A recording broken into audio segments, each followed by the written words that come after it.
জনাব আরিফ খান, আপনার কাছে একটু আসি। প্রথমে আসলে আইনি বিষয়গুলো আমরা একটু জানতেই চাই যে এখন আমরা জানি যে ভারপ্রাপ্ত রাষ্ট্রপতি হয়েছেন জাতীয় সংসদের মাননীয় স্পিকার। তিনি কতদিন এই দায়িত্ব পালন করবেন এবং একই সাথে কোনো ধরনের রাজনৈতিক সংকটের কোনো ধরনের আপনার কাছে মনে হয় কি না যে সামনের দিনগুলোতে এই ধরনের কোনো পরিস্থিতি হতে পারে? ধন্যবাদ আপনাকে। আমরা সকলেই জানি আজকে রাষ্ট্রপতি মহোদয় পদত্যাগ করেছেন। যথাযথভাবেই পদত্যাগ করেছেন। বাংলাদেশের সংবিধানে রাষ্ট্রপতির দায়িত্ব গ্রহণ, তার নির্বাচন, তার দায়িত্বভার গ্রহণ এবং পদত্যাগ ক্ষেত্রমত। এবং যদি পদত্যাগ করেন তাহলে সেই ক্ষেত্রে ভারপ্রাপ্ত রাষ্ট্রপতি কে হবেন এবং পরবর্তীতে কিভাবে নির্বাচিত হয়ে নতুন রাষ্ট্রপতি দায়িত্বভার গ্রহণ করবেন, এই বিষয়গুলো এত বিস্তারিত আর এত স্পষ্টভাবে আছে যে এই সংক্রান্ত কোনো ক্রাইসিস, কোনো বিতর্ক বা কোনো ধরনের শূন্যতা উদ্ভব হতে পারে বলে আমার মনে হয় না। আমি আপনাকে 3টা ক্রনোলজি বলি। প্রথমত, রাষ্ট্রপতি পদত্যাগ করেছেন, এটা তার নিজস্ব ব্যক্তিগত সিদ্ধান্তের বিষয়। সংবিধানের এটা প্রথম একটা শর্ত পূরণ হয় যে যে কারো স্বাধীনতা আছে তিনি পদত্যাগ করতে পারবেন রাষ্ট্রপতি পদ থেকে। দ্বিতীয়ত, যদি রাষ্ট্রপতি পদত্যাগ করেন তাহলে সেক্ষেত্রে দায়িত্বরত স্পিকার, সংবিধানে এই বিধান খুব সুস্পষ্টভাবে আছে, তিনি রাষ্ট্রপতি পদে দায়িত্ব পালন করবেন। 123, এটা হলো দ্বিতীয়। তৃতীয় যে স্টেপটা আছে আমাদের সংবিধানের 123 নম্বর অনুচ্ছেদের দ্বিতীয় দফায় খুব স্পষ্টভাবে আছে, যদি পদত্যাগজনিত কারণে রাষ্ট্রপতি পদত্যাগ, তার রাষ্ট্রপতির পদ যদি শূন্য হয়, তাহলে শূন্য হওয়ার পরের 90 দিনের মধ্যে নির্বাচন অনুষ্ঠিত হবে রাষ্ট্রপতি পদের জন্য এবং সেই নির্বাচনের মধ্য দিয়ে নতুন রাষ্ট্রপতি দায়িত্বভার গ্রহণ করবেন। ফলে এখনো পর্যন্ত সবকিছুই সাংবিধানিকভাবে এবং নিয়মতান্ত্রিকভাবে এগিয়ে যাচ্ছে বলে আমার কাছে মনে হয়। জি, আপনি আছেন আমাদের সাথে। অধ্যাপক কাজী মোহাম্মদ মাহবুবুর রহমান, আপনার কাছে একটু আসি। সেটি হচ্ছে যে রাষ্ট্রপতি হঠাৎ করে অসুস্থ হয়ে পড়লেন। তিনি এখন পদত্যাগ করেছেন, আমরা আসলে বলতেই পারি। সিদ্ধান্ত তার এখন গৃহীতও হয়ে গেছে। কিন্তু যে কারণগুলো তিনি দেখিয়েছেন, এই গত 18 মাস এবং বর্তমান সরকারের এই 5 মাস, সেই হিসেব করে দীর্ঘ সময় আমরা রাষ্ট্রপতিকে নিয়ে যে ধরনের আলোচনা সমালোচনা আসলে দেখেছি, তার এই হঠাৎ করে পদত্যাগ করা বা অসুস্থ হয়ে পদত্যাগ করার যে প্রক্রিয়াটি, সেটি কি আপনার কাছে স্বাভাবিক মনে হচ্ছে? আপনাকে একটা বিষয় বলি। আপনাকে প্রথমত ধন্যবাদ যে আপনি জানেন যে ইতিমধ্যেই তো উনি ইংল্যান্ড সফরে গিয়েছিলেন চিকিৎসার কাজে। সো যেহেতু উনি ইংল্যান্ডে গিয়েছেন চিকিৎসার কাজে এবং যে সকল অসুস্থতার কথা উনি পদত্যাগপত্রে উল্লেখ করেছেন স্পষ্টভাবে, সেগুলো যাচাই বাছাই করাও সম্ভব এবং তার কাছে তো ডকুমেন্টও আছে। তো এগুলো এভাবে নির্জলা মিথ্যা কথা বলা সম্ভব না। কারণ এগুলো তো তিনি যদি শুধুমাত্র বলতেন আমি অসুস্থতার কারণে পদত্যাগ করছি, তাহলে এটা একটা কথা ছিল যে অসুস্থতা বোধহয় আমরা যেটাকে বলি অনেক সময় ডিপ্লোম্যাটিক ইলনেস বলি, যে অসুস্থতা কারণে কোনো প্রোগ্রামে না যাওয়া, এটা আসলে জাস্ট অসুস্থতা নয়, আর তা আসলে তিনি অনিচ্ছুক।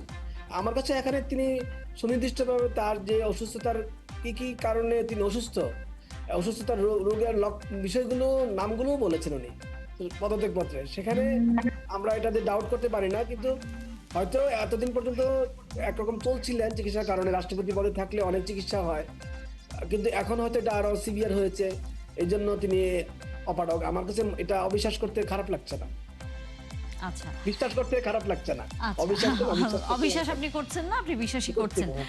আচ্ছা, কিন্তু গণমাধ্যমগুলো গতকাল আমরা যখন এই গুঞ্জনটি খুব প্রকট আকার ধারণ করেছে, তখন যেমন আমরা দেখেছি সরকারের পক্ষ থেকে বলা হয়েছে যে শুক্রবার পর্যন্ত অপেক্ষা করা।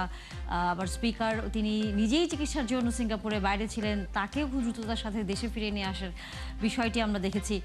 এবং একটি কথা আবার গণমাধ্যমগুলোতে এসছে যে সরকারের পক্ষ থেকে এক ধরনের তাকে পদত্যাগ করতে বলা হয়েছে, অর্থাৎ অনেকটা বাধ্য করা, অথবা তাকে বলা হয়েছে যে আপনি পদত্যাগ করুন।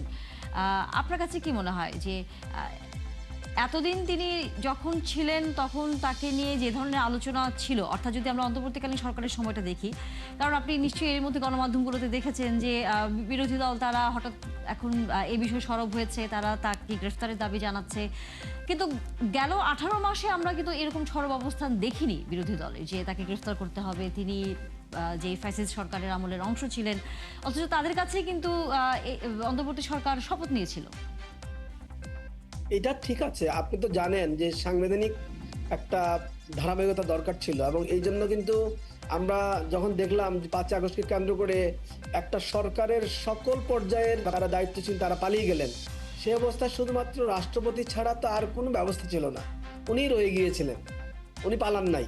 এতটুকু আসলে ধন্যবাদ উনি পেতে পারেন, উনি কিন্তু পালান নাই রাষ্ট্রপতি বাসভবন থেকে, উনি পালান না। এটা আজকে আমার মনে হচ্ছে যে উনি তো পালাতে পারতেন, যেহেতু উনি ফ্যাসিস্ট সরকারের প্রতিনিধি, এবং তিনি যখন নির্বাচিত হচ্ছিলেন আপনি মনে করে দেখতে পারেন যে তখনও কিন্তু ওনার মতো ব্যক্তিত্ব বা ওনার যে কেরিয়ার, প্রিভিয়াস কেরিয়ার, এই সকল বিষয় নিয়ে কিন্তু একটা সামাজিক এবং রাজনৈতিক বিতর্ক উঠেছিল।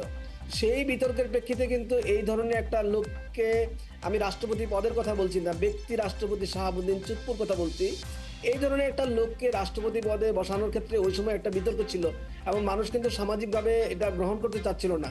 যেহেতু ফ্যাসিস্ট সরকার ক্ষমতায় ছিল, সেহেতু এটাকে প্রতিরোধ করাও যাচ্ছিল না। এই ধরনের একজন ব্যক্তি যখন রাষ্ট্রপতি পদে আসীন হন, রাষ্ট্রপতি পদে যে গুরুত্ব, যে ইমেজ, যে মর্যাদা, সেটা কিন্তু ম্লান হয়েছিল। কিন্তু 5 আগস্টকে কেন্দ্র করে যে সংকট তৈরি হয়েছে, যে একটা সরকারের রাষ্ট্রে যারা কাজ করছিলেন তারা নেতৃত্বস্থানীয় সকলেই পালিয়ে গেলেন, এই অবস্থায় রাষ্ট্রপতি যেহেতু পালান নাই, তাকে দিয়ে আমরা তখন কিন্তু একটা ধারাবাহিকতা রক্ষা করতে পারছিলাম। তো এই ধারাবাহিকতাটা তো আসলে 12 ফেব্রুয়ারি নির্বাচনের পরে এখন আর প্রয়োজন হচ্ছে না। আর কেনই বা ফ্যাসিস্ট রাষ্ট্রপতি, যে রাষ্ট্রপতি তখনই বিতর্কিত ছিল যখন তিনি নির্বাচিত হচ্ছিলেন আওয়ামী লীগের মাধ্যমে, মানে আওয়ামী লীগেরও তো অনেক লোকজন আছে, এই ব্যক্তিকে আওয়ামী লীগের পক্ষ থেকে যখন মনোনয়ন দেওয়া হয় তখনও কিন্তু মানুষজনের মধ্যে অনেক ক্ষোভ ছিল। তো সেই ক্ষোভ সত্ত্বেও কেন 5 আগস্টের শক্তি মেনে নিল অনেকেই, কারণ হলো তারা একটা সাংবিধানিক ধারাবাহিকতার কথা চিন্তা করছিল, যেটা অলরেডি আমাদের হয়ে গেছে, আমরা অর্জন করে ফেলেছি। এখন আপনি যেটা বললেন যে অসুস্থতা, যেমনিভাবে আমার কাছে মনে হচ্ছে ওনার অসুস্থতার ব্যাপারগুলো আছে, কিন্তু পাশাপাশি এই মুহূর্তে অসুস্থ এবং সিভিয়ার, সেটা হয়তো একটু চিন্তা করার ব্যাপার। এটা এই জায়গাতে একটু রাজনীতি থাকতে পারে। পুরোটাই যে অসুস্থতা, পুরোটাই যে রাজনীতি আমি বলবো না, কিন্তু আমার কাছে মনে হচ্ছে কিছুটা অসুস্থতা তো আছেই, প্রেক্ষাপট এর জায়গায়, আর রাজনীতি যে ওনাকে তো আসলে এতদিন অনেকে ধরে আসলে রাখা এটাকে প্রয়োজন বলছেন নাই। যে আমরা একটু আসি আমাদের আরেকজন অতিথির কাছে, আরিফ খান। অনেকে এটা বলছেন যে এটা হচ্ছে রাজনৈতিক অসুস্থতা। কারণ যখন আসলে যে প্রশ্নটা আসলে আমি আরেকজন অতিথিকেও করেছিলাম, যে 18 মাসে যখন রাষ্ট্রপতিকে নিয়ে আমরা প্রথম দিকে 5 আগস্টের পরে প্রথম দিকে আমরা একটু তাকে নিয়ে তাকে অপসারণ করা এই ধরনের একটি কথা হলেও, তারপরেও তিনি 18 মাস কিন্তু ছিলেন, এবং বর্তমান সরকারের আমলেও হচ্ছে তিনি ছিলেন, আমরা যদি আজকে পদত্যাগপত্র আগ পর্যন্ত আমরা ধরে নিই সেটি। এখন তার বিরুদ্ধে যে অভিযোগগুলো আনা হচ্ছে, প্রথমত সেই জায়গা থেকে তার বিরুদ্ধে আইনি ব্যবস্থা নেওয়ার যে সুযোগটি, সেটি সম্পর্কে একটু আমাদেরকে একটু আপনার কাছ থেকে আমরা জানতেই চাই। আরেকটি বিষয়, যে জুলাই সনদে কিন্তু এবার প্রধানমন্ত্রী এবং রাষ্ট্রপতির ক্ষমতার ভারসাম্যের একটি বিষয় কিন্তু সামনে এসেছে। সামনে মানে অর্থাৎ আগামীতে যিনি রাষ্ট্রপতি হতে যাচ্ছেন, তখন কি এই বিষয়গুলো আসলে মাথায় রাখা হবে বলে আপনার কাছে মনে হচ্ছে? যে ক্ষমতার আমরা কোনো ধরনের, কারণ যেহেতু সংবিধান সংশোধনের একটি প্রক্রিয়ার মধ্য দিয়ে হয়তো বা আগামী সংসদে হয়তো আমরা যেতে দেখতে পারি। আচ্ছা, আপনার শেষের প্রশ্নের উত্তর আগে দিয়ে দিই। যতদিন পর্যন্ত সংবিধান সংশোধন হয়ে নতুন বিধান না আসছে, ততদিন পর্যন্ত প্রধানমন্ত্রী বা রাষ্ট্রপতির ক্ষমতার ভারসাম্য বা অন্য কোনো ধরনের কোনো পরিবর্তন নিয়ে কথাবার্তা বলা আসলে প্রয়োজন নেই। কারণ আসলে এই মুহূর্তে সংবিধানে যা আছে তাই সেভাবেই তো চলবে, পরিবর্তন তো এখনো হয়নি। ভবিষ্যতে যখন পরিবর্তন হবে তখন সেগুলো নিয়ে কথাবার্তা বলা যাবে, এবং আমরা জানি না এক্স্যাক্টলি কি সূত্রে এবং কি শর্তে সেসব পরিবর্তন হবে। তো এখনো পর্যন্ত সংবিধানে বিদ্যমান বিধান অনুযায়ী নতুন রাষ্ট্রপতি নির্বাচিত হবেন, এবং রাষ্ট্রপতির ক্ষমতা এবং প্রধানমন্ত্রীর ক্ষমতা বিদ্যমান সংবিধানে যেভাবে আছে সেভাবে ব্যাখ্যা করতে হবে। ফলে এটা হলো সংক্ষিপ্ত উত্তর। আর রাষ্ট্রপতির বিচার বা সদ্য সাবেক রাষ্ট্রপতি শাহাবুদ্দিন সাহেবের বিচার বা গ্রেপ্তার নিয়ে যেসব কথা বলা হচ্ছে, এগুলোর অনেকগুলো রাজনৈতিক বিভিন্ন দাবির অংশ। এই সব দাবি কি করা যাবে না? উত্তর হলো করা যাবে। এই সব দাবির কি কোনো ভিত্তি থাকতে পারে না? ভিত্তি থাকতে পারে, কিন্তু আমরা যেন ভুলে না যাই রাষ্ট্রপতি পদে যিনি দায়িত্ব পালন করেন তাকে কি করা যাবে না যাবে এটা সুস্পষ্টভাবে সংবিধানে আছে, সংবিধানে বিধান দ্বারা এটা নির্ধারিত, সুনির্ধারিত, শুধু নির্ধারিত না। একটু যদি এবং আমাদেরকে এই- জানেন। হ্যাঁ, আমি সেটাই বলছি যে রাষ্ট্রপতি পদে যিনি দায়িত্ব পালন করেন সেই দায়িত্ব পালনকালীন সময়ের কোনো কাজের জন্য তার বিচার করা যায় না, তাকে গ্রেপ্তার করা যায় না। তিনি রাষ্ট্রপতি পদে দায়িত্ব গ্রহণের আগে যদি কোনো অপরাধ করে থাকেন আপনি সেই অপরাধে বিচার করতে পারবেন, মামলা করতে পারবেন। রাষ্ট্রপতি পদ থেকে তিনি যখন বিদায় হন, পদত্যাগ করেন বা মেয়াদ শেষ করেন, তারপরে কোনো অপরাধ করেন সেটার জন্য তার বিচার করা যাবে, তাকে গ্রেপ্তার করা যাবে। কিন্তু রাষ্ট্রপতি পদে দায়িত্ব পালনকালীন সময়ের জন্য কোনো কাজ করা বা না করার জন্য, খুব ইন্টারেস্টিং, আপনি ফ্রেজটা লক্ষ্য করেন, সংবিধানের ভাষাটা হলো যে রাষ্ট্রপতি তাহার দায়িত্ব পালন করিতে গিয়া কিংবা অনুরূপ বিবেচনায় কোনো কার্য করিয়া থাকিলে বা না করিয়া থাকিলে, এটাকে বলে অ্যাক্ট এবং অমিশন। মানে তিনি রাষ্ট্রপতি হিসেবে কোনো কাজ করেছেন অথবা করেননি, এই দুই ধরনের ব্যবহারের জন্য ওরা দায় মুক্তি আছে। এটাকে বলে ইনডেমনিটি বা দায় মুক্তি। রাষ্ট্রপতি হলো রাষ্ট্রের প্রধান, সর্বোচ্চ পদে দায়িত্ব পালনকারী ব্যক্তি। ফলে পৃথিবীর সকল রাষ্ট্রেই রাষ্ট্রপ্রধান জন্য বিশেষ কিছু দায় মুক্তি থাকে, আমাদের সংবিধানেও আছে, আমাদের রাষ্ট্রপতির ক্ষেত্রেও আছে। প্রশ্ন হলো শাহাবুদ্দিন আহমেদ বা আমাদের সদ্য সাবেক রাষ্ট্রপতি শাহাবুদ্দিন, ওনারকে ব্যক্তিগতভাবে অনেকের পছন্দ নাও হতে পারে। উনি, আমরা তো ওনার সাক্ষাৎকার পড়েছি, উনি রাষ্ট্রপতি হওয়ার আগে প্রধানমন্ত্রী পায়ে ছুঁয়ে সালাম করতেন এবং সেটা উনি রাষ্ট্রপতি ইলেক্ট ঘোষিত হওয়ার পরও গর্ব করে উনি এইসব গণমাধ্যমে বলে বেরিয়েছেন। তো তার ব্যক্তিগত রুচি, নৈতিকতা, তার ব্যক্তিত্ব, তার মহত্ব, তার উচ্চতা, এগুলো নিয়ে অনেক প্রশ্ন থাকতে পারে। এমনকি রাষ্ট্রপতি হওয়ার আগে বিভিন্ন দায়িত্ব পালনের অভিযোগও তার বিরুদ্ধে থাকতে পারে। সেগুলো সম্পূর্ণ ভিন্ন জিনিস। আমার পছন্দ না হতে পারে তাকে, সেটাও ভিন্ন জিনিস।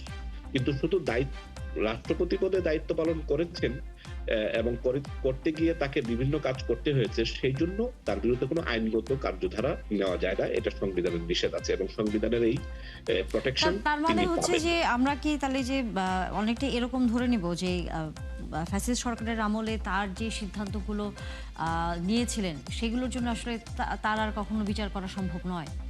না, সম্ভব না। এবং ফ্যাসিস্ট সরকারের আমলের রাষ্ট্রপতি হলেও বাংলাদেশের সাংবিধানিক বিধান অনুযায়ী যে কোনো সরকারের শুধু সরকারেরই নির্বাহী ক্ষমতা আছে, রাষ্ট্রপতির কোনো নির্বাহী ক্ষমতা নাই। যেমন এই আমলে, এটা তো গণতান্ত্রিক সরকার এবং গণতান্ত্রিক সংবিধান নির্বাচনের মধ্য দিয়ে গঠিত সরকার, এই আমলেও যে নতুন রাষ্ট্রপতি হবেন সেই রাষ্ট্রপতির কোনো নির্বাহী ক্ষমতা থাকবে না। ফলে ফ্যাসিস্ট আমলে নির্বাচিত রাষ্ট্রপতি হওয়া সত্ত্বেও তার কোনো নির্বাহী ক্ষমতা ছিল না, তিনি নির্বাহী ক্ষমতা বলে কিছু করেননি, ফলে সেটা অপরাধ না। তাকে সংবিধান অনুযায়ী নির্বাচন করা হয়েছিল। এগেইন, সদ্য সাবেক রাষ্ট্রপতি শাহাবুদ্দিন সাহেব সম্বন্ধে একটা খুবই গুরুত্বপূর্ণ পর্যালোচনা যেটা আসে, বা এখনো যে তার বিচার, তার বিরুদ্ধে আন্দোলন, আমরা দেখেছি জুলাই পরবর্তীতে বিভিন্ন প্রসঙ্গে তো এই আলোচনাগুলো আসছে যে কেন তাকে গ্রেপ্তার করা হবে না, কেন তার বিচার করা হবে না। প্রশ্ন হলো, এটা জুলাই গণ অভ্যুত্থানের প্রেক্ষিতে কিছু কথা তোলা হচ্ছে। তো জুলাই গণ অভ্যুত্থানের প্রেক্ষিত ফ্যাসিস্ট আওয়ামী লীগ আমলের রাষ্ট্রপতি হিসেবে তার দায় দিয়ে যে বিভিন্ন কথাবার্তা ছড়ানো হচ্ছে বা বলা হচ্ছে, এটা ছাড়াও কি অনেক গুরুত্বপূর্ণ এবং ঐতিহাসিক ভূমিকা রাষ্ট্রপতি শাহাবুদ্দিন সাহেবের নেই? আছে তো। সেটা কি? যখন একটি দেশের সরকার, সেটা যতই অনির্বাচিত সরকার হোক, শেখ হাসিনার সরকার 2024 সালের নির্বাচন তো তথাকথিত নির্বাচনের মধ্য দিয়েই তো সরকার গঠন করেছে, যখন একটি দেশের সরকার হাজার হাজার তরুণ ছাত্র জনতাকে খুন করে, সেই রাষ্ট্রকে পরিত্যাগ করে, সেই দেশকে পরিত্যাগ করে সরকারকে ভেঙে দিয়ে পালিয়ে যায়, তখন দেশে যে ভয়াবহ অরাজক পরিস্থিতির উদ্ভব হয়, সেই উদ্ভবের মুহূর্তে রাষ্ট্রকে আবার নতুন করে সুবিন্যস্ত করার জন্য, আইন শৃঙ্খলা সুপ্রতিষ্ঠিত করার জন্য এবং স্বাভাবিক কার্যক্রম এবং নাগরিকের নিরাপত্তা নিশ্চিত করার জন্য যে ইমিডিয়েট বিভিন্ন পদক্ষেপ গ্রহণ করতে হয়, যেটা বাংলাদেশের ছাত্র জনতারা সফল অভ্যুত্থানের পরে নিয়েছে, সেই প্রক্রিয়ায় এই শাহাবুদ্দিন আহমেদের তো একটা ভূমিকা আছে এবং সেই ভূমিকা খুবই গুরুত্বপূর্ণ ভূমিকা। ফলে এই ভূমিকার জন্য তো তাকে একটু প্রশংসা এবং তাকে একটু ধন্যবাদও দিতে হবে, যে আমরা একটা গণতান্ত্রিক উত্তরণের জন্য যে ভয়াবহ বিপদসংকুল পথ আমাদেরকে পাড়ি দিতে হয়েছে, সেই পথ পাড়ি দেওয়ার ক্ষেত্রে ফ্যাসিস্ট আমলে নির্বাচিত একজন রাষ্ট্রপতি হওয়া সত্ত্বেও তিনি পূর্ণ সহযোগিতা এই গণতান্ত্রিক প্রক্রিয়ার সঙ্গে করেছেন। আচ্ছা এই জিনিসটাও যেন আমরা মাথায় রাখি। আচ্ছা, তার মানে এক অর্থে আসলে আমরা বলতেই পারি যে আসলে তার কোনো ধরনের বিচারের মুখোমুখি হতে হচ্ছে না। আমরা আসলে সেটি রাষ্ট্রপতি হিসেবে দায়িত্ব পালন করার পালনকালীন জন্য সময়ের কারণে তাকে আসলে কোনো ধরনের বিচারের তাকে কোনো মুখোমুখি বিচারের সম্মুখীন হতে করা হচ্ছে না। যাবে এখন না। যদি এইটা তিনি কোনো ধরনের অন্যায় করেন তাহলে হয়তোবা তাকে বিচারের মুখোমুখি অথবা রাষ্ট্রপতি দায়িত্ব নেওয়ার আগের অংশে যদি তার কোনো কিছু ধরা পড়ে সেই জায়গায়। অনেক ধন্যবাদ। আমাদের বিষয়টি নিশ্চয়ই খুবই সুন্দর করে পরিষ্কার করে আপনি আমাদেরকে বুঝিয়েছেন। কাজী মোহাম্মদ মাহবুবুর রহমান, আমাদের হাতে একটু সময় কম, সেটি হচ্ছে যে প্রসঙ্গটি আসলে এসছে যে রাষ্ট্রপতি নির্বাচনের ক্ষেত্রে যেমন এই মোহাম্মদ শাহাবুদ্দিন যখন নির্বাচিত হন তখন তার দলের অনেকেরই এটি নিয়ে আপত্তি তুলেছিল। অর্থাৎ এমন একজন ব্যক্তিকে রাষ্ট্রপতি নির্বাচনের ক্ষেত্রে বিতর্ক আসলে তৈরি হয়েছিল তখন থেকে। আগামীতে যিনি হতে যাচ্ছেন, বর্তমান সরকারের প্রতি আপনার এই বিষয়ে আসলে যদি পরামর্শ থেকে থাকে যে এমন কোনো ব্যক্তিকে যেন নিশ্চয়ই আসলে না নিয়ে আসেন যে বিতর্কের কোনো ধরনের জন্ম দেয়। আপনাকে ধন্যবাদ। তবে একটা বিষয় কি, আমরা রাষ্ট্রপতি পদটা তো আসলে অত্যন্ত মর্যাদাপূর্ণ পদ বাংলাদেশের। আপনি দেখেছেন তো এইমাত্র সংবিধানের 51, 1 এবং 2 অনুযায়ী যে ব্যাখ্যা দিলেন আমাদের সহ আলোচক, এই দুই সংবিধানের এই 2 অনুচ্ছেদ এমনভাবে রাষ্ট্রপতিকে সুরক্ষা দিয়েছে, তার মর্যাদাটাকে এমন জায়গায় নিয়ে গেছে যে তাকে কোনোভাবেই কোনো বিচারের সম্মুখীন করা যায় না। সেই মর্যাদাপূর্ণ পদের জন্য যারা বিএনপি সরকার বলি যেই ব্যক্তিকে সিলেক্ট করবেন তাকে অবশ্যই এমন একটা ব্যক্তি হতে হবে যেন এই পদটার মর্যাদা তিনি ধারণ করতে পারেন। এই পদের মর্যাদা ধারণ করার আবশ্যকতা তার আছে। তো এইটা আমরা ভবিষ্যতে আশা করি, কারণ জি। বাংলাদেশে তো গণতান্ত্রিক উত্তরণের মধ্য দিয়ে আমরা 5ই আগস্টের বিপ্লবের মধ্য দিয়ে, গণঅভ্যুত্থানের মধ্য দিয়ে কিন্তু আমরা লেসন পেয়েছি। সেই লেসনের প্রেক্ষিতে আমাদের কিন্তু সব জায়গাতে নতুনভাবে চিন্তা করতে হচ্ছে। বিএনপি সরকার নিজেও নতুনভাবে সবকিছু চিন্তা করছে এবং রাইট পারসনকে রাইট জায়গায় বসানোর চেষ্টাও করছে। তো এই প্রেক্ষিতে যদি রাষ্ট্রপতি নির্বাচন, আমি দেখছি স্পিকার আমার কাছে খুবই গ্রহণযোগ্য ব্যক্তি, তো রাষ্ট্রপতি নির্বাচনের ক্ষেত্রে আমার কাছে মনে হচ্ছে এই ধরনের একজন গ্রহণযোগ্য ব্যক্তি বিএনপি উপস্থাপন তাকেও করতে যেন পারবে আসলে সুযোগ আমি এই দেওয়া আশা হয় করছি। কোনো গ্রহণযোগ্য ব্যক্তিকে। অনেক ধন্যবাদ আপনাদের দুজনকে এই যুক্ত হয়েছেন। আমরা আসলে তাকিয়ে থাকি সামনের দিনগুলোতে দেশের রাষ্ট্রের হাল যেই ব্যক্তি ধরবেন নিশ্চয়ই তিনি সকল বিতর্কের ঊর্ধ্বে উঠবেন এবং একই সাথে সকলেরই প্রিয় ভাজন হবে। ধন্যবাদ আপনাদের দুজনকে। দর্শক, এই ছিল আজকের সংবাদযোগে। আগামীকাল ঠিক রাত 10টায় আবারও দেখা হবে নতুন কোনো বিষয় ও তার বিস্তারিত নিয়ে। থাকবেন 71-এর সাথে।